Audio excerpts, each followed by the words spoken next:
नरेंद्र मोदीनं यायला असं करून टाकलंय नरवाकुंज. हे नर बी नाहीत आणि मादी बी नाहीत.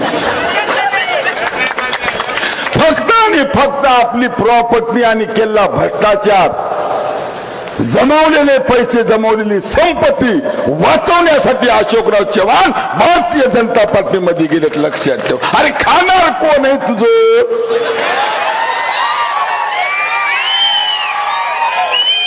मला तरी दत्तक घ्या. देशमुख देशमुख या मला तरी दत्तक घ्या. वटी फाडून निघतो बाहेर. माझ्या बापाची प्रॉपर्टी कमी नाही. मी वाड्यावरला देशमुख आहे. 350-400 एकरचा मालक मी बी आहो. मी काय लुचीपोची नाही.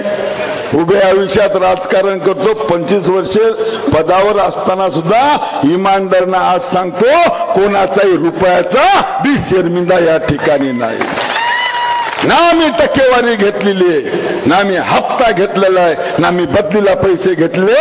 मी लोकांच्या गोरगरीब कार्यकर्त्याची नोकरी लागत असेल तर रुपयाचा चहा सुद्धा मी या ठिकाणी पिलं नाही. हे काम आमचे लक्षात ठेवा. अशोकरावचं कोण खाणार आहे?